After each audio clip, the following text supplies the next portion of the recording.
What you watching? Just between you and me. What you streaming on your TV? Let me see. What you watching? Action, drama, comedy. What you streaming on your TV?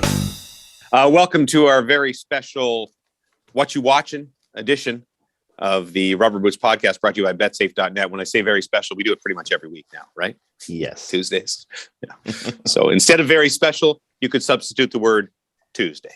There's Puffy. There's our friend Stoff. Lester's going to join us. Lester's working right now, but he will join us somewhere during this pod. It'll be a special guest star, Heather. Is he our Tuesday guest? He's our Tuesday guest. What's her name? Who was Heather Locklear? Yes. She was on Melrose Place, and she was always a special guest star, even though she was the star for like 4 seasons. I never understood that. That'll be Lester on our show.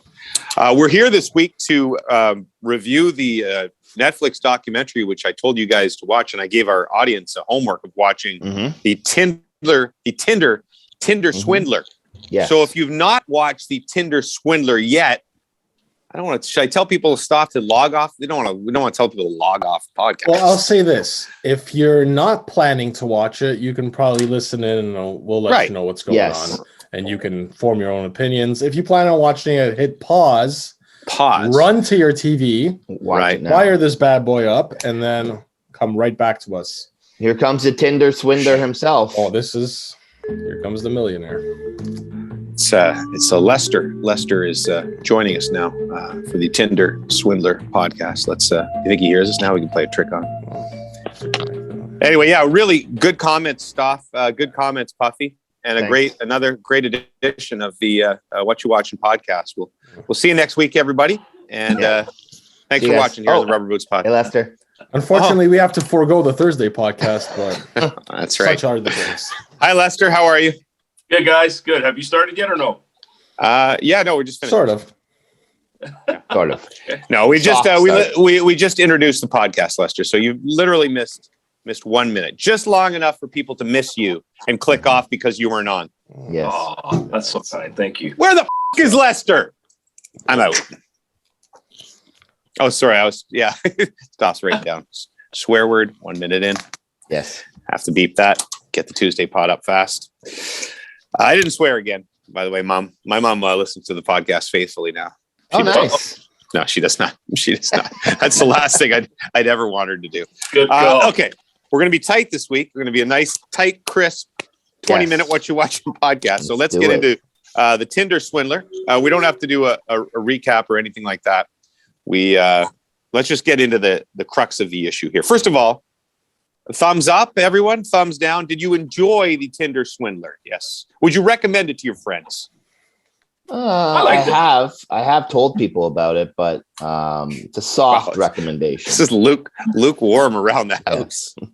You sold it pretty hard. You were very excited. I found it fascinating because I consider myself a student of human behavior. Oh, really? And thus, where did you go to school? No better subject to study than yourself. Wow. That was my bird course at Carleton. Human behavior. Nice. And so I just found all of the real life characters fascinating. I found the evil Simon fascinating. And how could you be so evil? How could you be so heartless? I find him in many ways worse than a murderer. You know what I mean? Because murderers, sometimes they just murder, right? They're violent. They murder. Yeah. But how you have to be heartless to destroy life after life like this, right?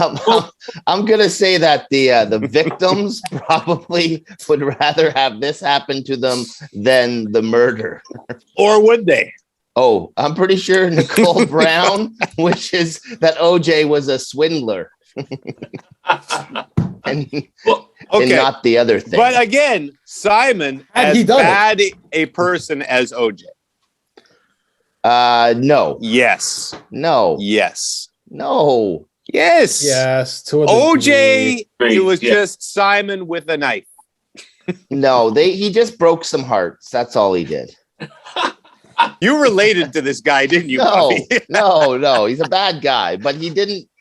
Like he didn't do anything too wrong, except he manipulated the women for sure. OJ's a bad example. He continued to pour salt in the wound after with all his stupidity, his books, his going online and so. Hey, now you got to beep yourself. Yeah, I don't give. Les, why do you only give this a lukewarm review? Me? Yeah. I listen. I thought it was really good. I admit that it's not something that I would have watched unless I had the recommendation. But I thought that I thought it was a little bit long, drawn out. To be honest with you, it probably could have been tighter. That's for sure. But listen, I think it's a story that needs to be told because unfortunately, romance fraud is big in the world, and computers and the pandemic. It's a haven for these guys, for sure. So I thought it was a great story. I found that I had some problems with some of the choices that the women made for sure.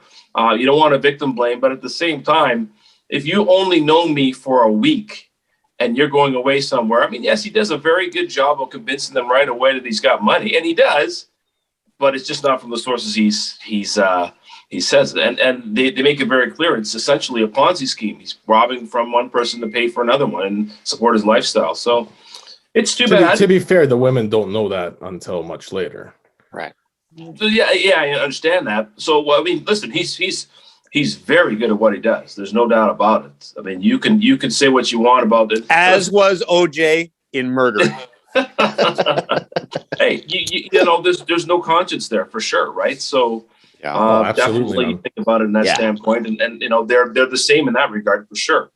The one thing I would say, as a student of human behavior, I think the problem that most people have with the crux of this documentary, if most people have discussions about it, would be how can you be so gullible, right? And I think we all had that thought along the way. My only defense would be, I think, that first of all, he did an unbelievable job. Like with Cecile's the first girl, right? Stoff? Yes.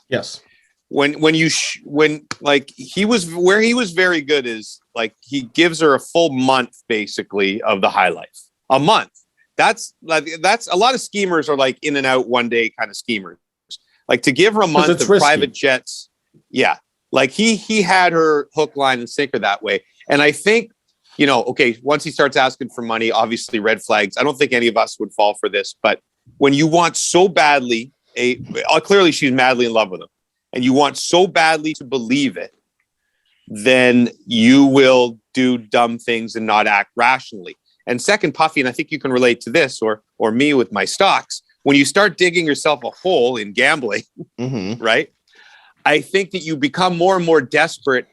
And so if you look at it like a gambler, so she keeps giving him money and she's 250 grand in the hole or whatever, that, like a gambler convinces themselves with one more big bet they could get out of it.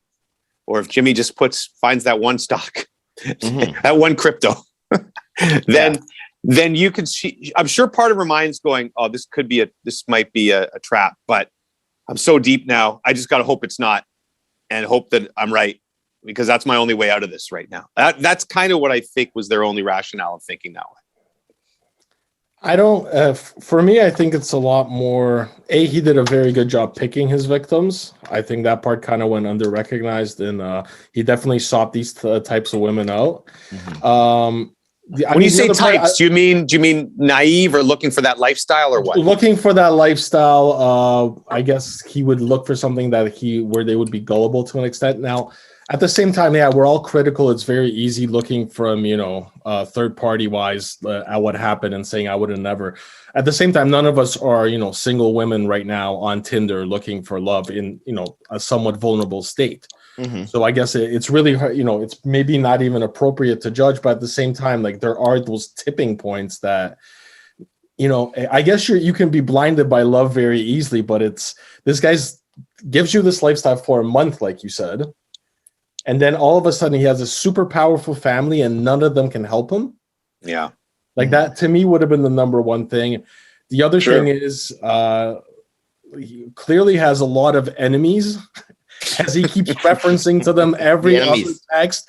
Like that does not set off any red flags for you. Like this guy's really built up a lot of enemies. Absolutely. The one thing I was going to say as well, and you know, not only is the lifestyle that these women are looking for important, I think they're also all of them to a certain extent, except for maybe the one that ends up being friends with him, but still wants to help him out. They're all love junkies. They're all looking for, you know, that term love junkie. Okay, so we're saying all. We only really focused on 3 people here. At the end of the doc, you can tell there was a lot more. I think dozens. They said like in the like 40s or 50s. And before prison, his scam was a little different. And so I think he kind of evolved. There were certain friends he just made. I don't think that lady was the only friend. I think probably not. He lured people in, and the reason I found, I think Pernilla was her name. Pernilla? Yes, Pernilla, that's the one. Yeah. The reason I found, I guess I was a little more sympathetic towards her, because it actually seemed like they spent the whole summer together as friends. Yeah. Yes. Platonically. So I could understand that, you know, he looked out after her. He provided her this amazing vacation. She felt they grew close over, obviously, that amount of time. So her being reached out to as a friend was a little more believable, I guess, than Cecile, who dated him for a month, but realistically saw him 2 or 3 times in that period. Yes. So, he really accelerated things, made her go apartment shopping. You know, maybe that part could have clued into her, like, I barely know this guy and he wants to move in with me. Yeah. You're but again, that's my point. That's what I'm saying. The love junkie. They all want that. You know, that fairy tale. Pernilla's not the love junkie. That's just it. No. But what I'm saying is she's not the love junkie, but the other ones are for sure. I would think the other 2 are. I'm telling you that the way he did this to other people isn't just through love. It doesn't appear. I know, but there was multiple guys at the end of that thing. So the one thought I had there, maybe at some point he just decided he was only covering half his market and decided to expand. But like he definitely. You know, it was different types of relationships. I don't think it was just love junkies. I think it was a lot more people that were enamored with that lifestyle and just, you know, hanging out with them. And then he was very good at building some sort of attachment, whoever it was, whether it was romantic, whether it was something like a friendship. And he was able to do it off of the previous person's dime, which... Well, look, I mean, I think to your point about what was the Pernetta? What's her name? Pernilla. Pernilla. I think he definitely built in. You know, she felt some loyalty. Like, oh, look, this guy looked after me the whole time. Yes. You know, I'm indebted to him. I got to do something to help him out. You know what I mean? So I understand that to a certain degree. I still think, you know, going into your pocket and sending your life savings is wrong. But you know, do you think there's a with the enemies thing, Stoff? Do you think that it's the old bad boy cliche a little bit too? Is that as much as the lifestyle attracted them? Oh, this guy's got a dangerous side. People might be coming to get him. It's like a James Bondy kind of appeal. They might be, but he also played up the whole, you know, like taking pictures with the puppy and whatever. I think he was more going for, oh, this is really good, sweet guy, but he's caught up in this rough business and I got to help him out. I think it was more of a sympathy. They didn't view him as the bad boy initially. They viewed him as a victim of the industry he was in. Yeah. But the one thing I found really interesting about Cecile was, and this is, you know, obviously she's a victim of his 110%. But at some point, she makes a very conscientious decision to go in on basically this illegal trade with him. When he asks her for cash and she asks why it has to be $20,000 in cash, and he replies untraceable, you're complicit at that point. Yeah.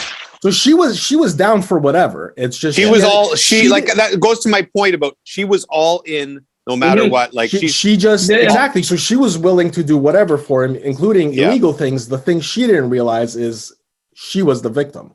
Yes. Yeah. He was very much willing for there to be other people who would suffer at his hands, basically. So let me bring up something else, if you don't mind. What about the woman with the child? I mean, she was one of the Finnish women that testified against him. Apparently, I don't get that.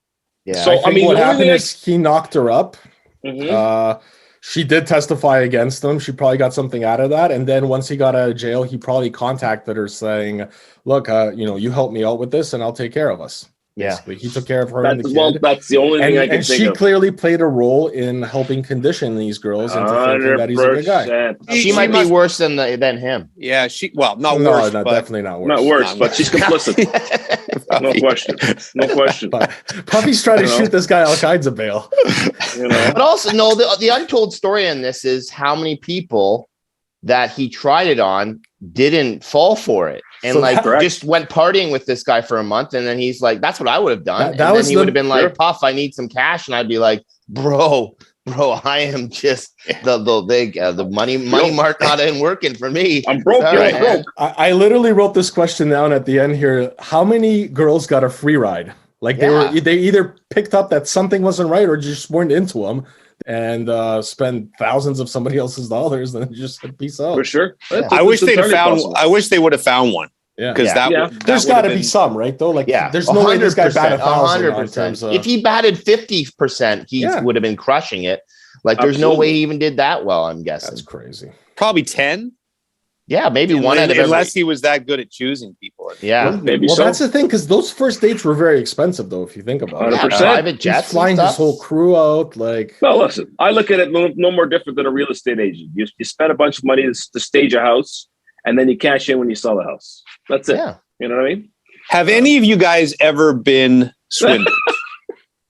No, really. Like, can you think in your life of a time you've been swindled in some particular way for something? maybe Nicole's playing the long game. I don't know yet. Wow. Well, Wow. I might as well tell you guys now that I get like $4 million a year from betsafe.net. So those little checks you get. I haven't been swindled, but I've been catfished. Oh, really? Definitely been catfished. Yes. I spent Yes. $1,000 for a pasta in Italy. Remember? Oh, yes. You definitely got swindled. $400. Yeah, that's a form of $1,000. swindling, I guess. Yeah, no, you're right though. I'm sure I've been swindled by like renovators or something, but that's just me not knowing prices of anything. Mm. One of the I can remember a time when somebody tried to, and I don't know if he was really trying to swindle me because I kind of knew the guy, but the electrician that worked on my house. So I paid him a chunk of cash. You told the cash. story. You told the story. I remember. Yeah, this. and then he came Yeah. back to my house and said he got robbed and he wanted me to pay him. Oh, yeah. Oh, yeah. Yeah. Did I you gave pay him him? like $6,000 in cash. And then he comes Whoa. back like a few days later and said, yeah, my truck got broken into downtown. And he's just standing at the door going, I'm like, what? He's going, well, that's you gave me the 6,000, but then it got stolen. And I'm going, yeah. Did he think you had him robbed? I don't know what. Like, I think he just wanted me to pay him again because to feel sorry for him. But did you? That's like, No, Insane. of course not. I'm not. come on, guy. I've been swindled small things. Like I think when I was 19, I bought like the fake Gucci watch in New York City, which lasted about 2 minutes. Like little things like that, but Oh, never on this level. Yeah. wow. So So one back thing I second? remember, and this would happen a lot, like in parking lots and stuff, you would have people approach you and say something like, oh, me and my family are on the way home from Disneyland and we ran out of money. Oh my God. And Yeah. it's like, and they'll point to a van with kids in it, and it's just like, okay, buddy, you poor planning on your behalf. Yeah. What do you want me to do with it? Fresh out of luck, jackass. Yeah, I There is- really wish I'd met this Simon guy because I would have Yeah. taken him for a couple weeks No of kidding. fun times. You know, There one thing- is. Go ahead, Lester. I was going to say one more thing. Obviously, one of the biggest scams he did, of course, was staging this. We were attacked, and my bodyguard. They showed the bodyguard bleeding and everything. That was- I'm thinking, if I'm that girl on the other side of this, I'm like, I'm out. You know what I Yeah, mean? Like, see ya. I'm not putting myself in that position where you could potentially be with this guy and somebody's Yeah. trying to kill you. You know, Yeah. you're spending Yeah. all this money, and now you got the situation where your life's threatened. He would call them in the middle of the night to tell them about this attack, and then he'd be like, "Don't worry, though. Don't worry." Yeah. Then why the hell did you wake me up? Yeah. Of course. But I Well- think that that was the card he always played when he knew he had him, right? Yeah. Yeah. And Yeah. Yeah, the so, sympathy. like I said, there is some genius to the dude, but just hold an on, just- awful human being. Staying on that attack, was that a convincing? Like those pictures, the guy got scratched. Like it wasn't. Yeah. No, even, it was pretty. It was convincing Listen, enough. no. No, Look, dude. If you forgetting- get cut, you bleed a lot, man. That was literally like They were in a the back little- of the ambulance. Bleeding had been stopped. Do you think that incident actually happened? Like his buddy got in a fight in a bar? No, no. they cut His him on buddy got in a purpose. fight in a Not bar. at They all, were in the not at end. all. No, They set it up. Oh, You work. did, eh? You think Oh, they work. set it up, eh? But what if he'd Oh, have just taken absolutely. what if he'd have just taken the pictures in some other incident and said, "Oh, I can use these." You know what I'm saying? But he gets in a Yeah, bar But fight I or something think like that. he needed this. So like, Okay. You think it was just a happy accident? I don't know. Everything else he did was something meticulously planned, right? So. Yeah. So and those other guys, they're in on the whole thing. What do they get out of it? Like we never know, right? They fly get the around the world lifestyle. with them. They get the lifestyle. That guy's Come there on, with Jimmy. them. It's like us with you, knowing you, Jimmy. Yeah. Yeah, it's basically the same. It's 100% the same, and it's just the audience who suffers. I can't tell you the amount of times I've got down on my knees and prayed at night. Thank God I know James Duthie. I know. Look at all the free rounds of golf Lester and Stoff have gotten out of it. Exactly. Unbelievable. My shoulder. I'm just about to go downstairs and polish my new driver. Thanks again for that. No, I should have. That's what I should have done the last day in Turks and Caicos at the villa. I'd be like, "Hey guys, not going to believe this. Bruce just hit me with $100,000 bill. Do you think you guys could chip in for 33 apiece?" I will tell you right now, with my credit history, you'd be out of luck, buddy. Dude, I'd be like, Jimmy, that is luck. a bad break for you.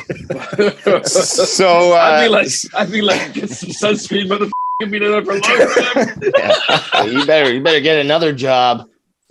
we didn't talk about Aileen, who look, she was as gullible as the rest, but I love, even though, look, I don't think she got. No, she wasn't as gullible because she clued in at one point. She did, yeah. Well, she clued in after she got the article, which was pretty obvious. She should have clued in after that, though. But the fact that she got him back in some way was fantastic, I thought, and so good on Aileen. About that article, though, why did they all forward it to him? That drove me crazy. Because they're in love with them, Stoff. How could they gave these things about but you? Oh my God. I know, but it's like someone's exposing you all these lies, and all of them initially believed it a little bit that he was lying. So why would you give him an extra opportunity to lie to you some more? Well, do you think that couldn't? Do you think it's a little like you're in a relationship with somebody who has a known history of cheating, whether it's a guy or a girl, and you think you can change them? You think you're the one that will tame them? Is that the same sort of thing? I don't know, because I think you would. I don't know if clue in a lot faster. I don't know what to say, but again, I mean, listen, this again, I use that love junkie term. This is a guy that's sending them sweet nothings all the time. Oh, I miss you, baby, and hearts and all this stuff, and get up, good morning, and all that stuff. All of these women want that stuff, and he's doing it. And the thing about it that kills me is he's sending the exact same videos and texts to the same women. Yeah, all the women. Sure, yeah, he had a system. Cut down your time. But he also would get aggressive with them too, and that was kind of the point. Like, once he changed who he was, and he was like being aggressive with them for the money, like that didn't tip them off as to like, whoa, there's something really going on here. I want to say something that I don't want it to sound negative towards all women, because it could be on the men's side. It's just a small proportion of women. But do you guys think that and it's clearly by the one girlfriend he has at the end, that there will be some people that are attached to celebrity 100%. that will oh my God, the Tinder Swindler, and we'll want to be with this dude. You see pictures of OJ at the bar and women like hitting on him. It's get true, married right? in prison. Serial killers, for like sure. Mail, all kinds of course. stuff. Yeah, of course. The attraction of celebrity, no matter how Yeah, brutal he's gonna have to dude change his game, because he can't do the same playbook, but he'll change the playbook. And okay, so here's here's what I think his game is. All right, hold on a sec, boys. I have to take this. Okay, go ahead. It's the bank. Hello. Let's listen. Yes, this is Sean. Sean, it's Simon. I have a ticket for. Hold on. Sean, I have a ticket. I'm going to Belize this weekend. Yes, I can. Don't bring Tanya, but bring her checkbook. All right, Puffy's back. Everything's okay, Puffy? Everything's good. Good to have you back. Yeah. You weren't getting swindled there? No. Simon and I are meeting on the plane though in a couple hours. Lester, what were you about to say when we were cut off? I was about to say that, listen, I was very disappointed to find out that ultimately he's a free man. I mean, he gets caught and whatnot, and I thought he goes to jail, and I thought he's in there 10, 15 years. He serves 4 or 5 months, and he's out. 5 months. $40,000 fine. Wow. I mean, drop in the bucket for this guy. He's got the money. We know that. So, I mean, I found it disappointing that he got out. I get why he got out though, because ultimately he didn't take any of those loans. I don't know. He is wanted in other countries for those crimes, though. Is he? I really think that of course, all those police. I don't know why the reporters have to do all the police job, but those police stations, those different ones, they were looking for him for fraud. What he did in Finland was illegal, so it's going to be likely just as illegal in Norway. Well, then you get Interpol to bust him and extradition. Well, Interpol busted him and extradited him to, I guess, his initial homeland, which was Israel, and that's where he committed the least of his crimes. He forged a couple checks, and hence they gave him a slap on the wrist sentence, let him out early, and he hasn't. From what it appears, he hasn't left the country. He lives there with that model girlfriend, living up the lifestyle. I don't think he can actually leave the country. Oh, he can't do because they'll nab him.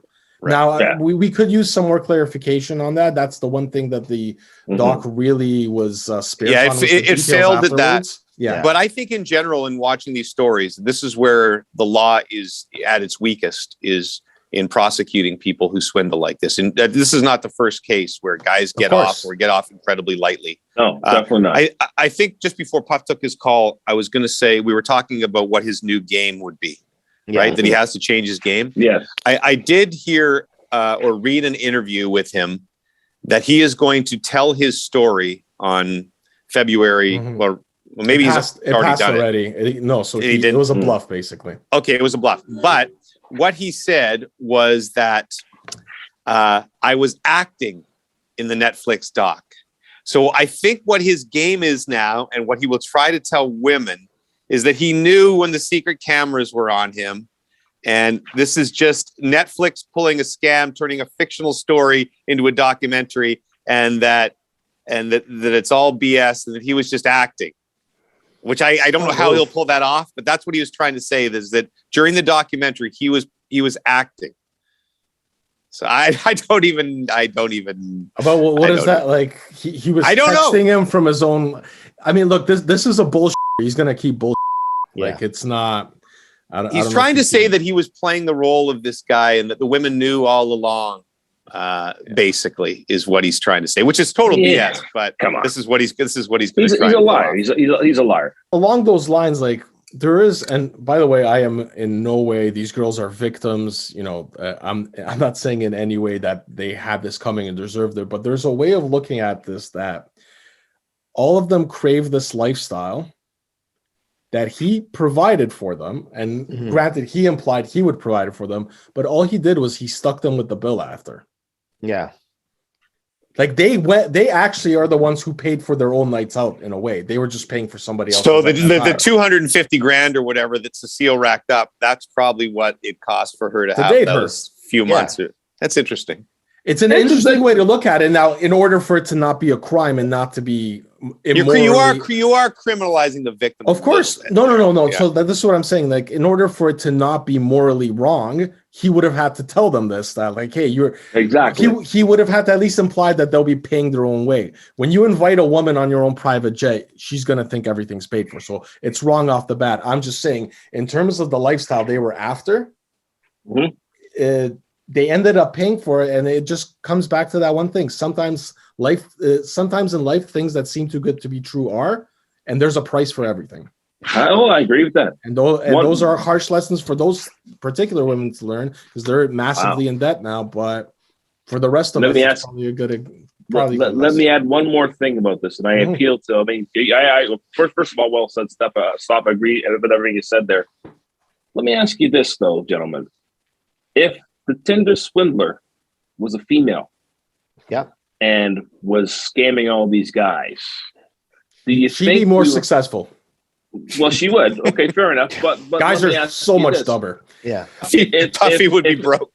If it came to prosecution, do you think we would be in a situation where maybe the laws change because, hey, you can't have guys getting scammed like this? No, I think guys would be too embarrassed to say that this happened to them, so they probably. Yeah, I would also say like the one thing with the law here, I think if this happened here, it'd be much different. I think he'd be sitting in jail right now. I think this has a lot to do with European law and also the different laws across the jurisdictions. So, yeah, I don't know if they would treat it differently if the sexes were reversed necessarily. I think it would still just come down to what they can nail them on, but. I think to Puffy's point, yeah, guys would probably be a little more embarrassed to come forward with stuff like that. One Although, other thing. if she takes you for $250,000, you're not going to try to get it back? Wait a second. Brooksy hasn't worked since we got married. She's got like eight bags. Wait a second. She has played the long Brooksy game. is the Tinder Swindler. Oh my God. It all makes sense now. The Hinge harlot. One last thought, and then we'll let you go, and we'll see you Thursday on our regular podcast. I credited this guy with being brilliant, but in some ways, if he truly has no money, I'd like to see his bank account. If he truly has spent $10 million of the money that he has used, is he really an idiot? Oh, yes, you've got some great memories. I know, Puffy, those are important. Exactly. But if you haven't pocketed a few $1 million of that, you're a moron. How is he going to pocket it, Jimmy? That's what creates the paper trail. He can't own anything, or else then he becomes liable for stealing that money. Yeah. Yeah, but you got to be able, when you're getting... You're right. He should be able to launder it somehow smartly. Yeah, because especially if he's that smart. So yes, this thing, but he must have had some money in reserves. Like he ended up stuck in I don't know if it was Prague or it was just some other part of the Czech Republic, but he ended up stuck there. That was after a couple of months after those girls basically iced him out of his own game. Because once he was exposed on Tinder or on any other site that he went on, once people could Google his name, until he changed his identity, which he was trying to use that last girl to do. Yeah, he was screwed. Anyway, I want to punch this guy in the face. I don't. Would you? I want to. If I see this guy somewhere in my travels, I'm gonna punch him in the face. You know what? I would punch him in the face, but I'll fight that guy. A couple of days first. Live it up a little bit. Then you put something in the string. Yeah, I would definitely get on the plane first. Okay, sorry, and this might we'll finish after this. This might be a little dark, but when Aileen was heading to meet him. Yeah. Were any of you guys hoping she would just gash his throat? Because I literally said that out loud. Like, oh man, I hope she kills him. No, and you know why? That would have been the greatest ending for ever. me. Would have been a good ending. For me, you can't kill a guy like that, because if you kill a guy like that, he gets off, right? He gets off regardless, though, dude. No. Hear me out. The art of this scam is what keeps him going. That's what he loves. So to be by somebody who he thinks he's always smarter than, that's humiliating to him, right? Yeah, but he's already recovered. That was he says he's Lester, recovered. he basically went like 150 and 1. Yeah. Well, look, You know what I mean? she kills him and she goes to jail. Yeah, but she probably gets a slightly lighter sentence. And the second thing that happens off of that, he never scams someone again. Well, yeah. I would. If you took $250,000 from me, I'm going to tell you. I know where Lester's going, though. That I would rather see him rot in jail for 10 years or whatever, and be That's not deprived of everything. Yeah, I definitely would have more Stoff with the point. murder. Yeah, let's murder him. Hey, wait a second. Murder Island, but only swindlers. Wow, that's very, very good. That'd be entertaining to watch. Yeah, like swindle each other. Yeah. Who's the best swindler? Hey. There is. I'm gonna Canada's best swindler. That's gonna be a new reality show. And here's Brooksy. What? I'm strutting out. Remind me to recommend you guys a podcast, which is another swindling, which is even more elaborate than the Tinder Swindler, and that goes on for a period of like 10 or 12 years, and it's pure and utter insanity because there's no real purpose in this one except this person ruining another person's life. And there's no other purpose, no financial gain, no nothing. Does he know the person? It is a catfish. It's a catfish, but one of the most extensive, craziest catfishes I've ever heard. Anyway, I'll think of the name and tell you guys next week. Thanks for watching our bonus episode. If you can see, Jimmy's in his hotel room because it's Olympic time. So we have our Olympic special coming up on Thursday on the Rubber Boots podcast, brought to you by betsafe.net. See you then. What you watching? Just between you and me. What you streaming on your TV? Let me see. What you watching? Action, drama, comedy. What you streaming on your TV?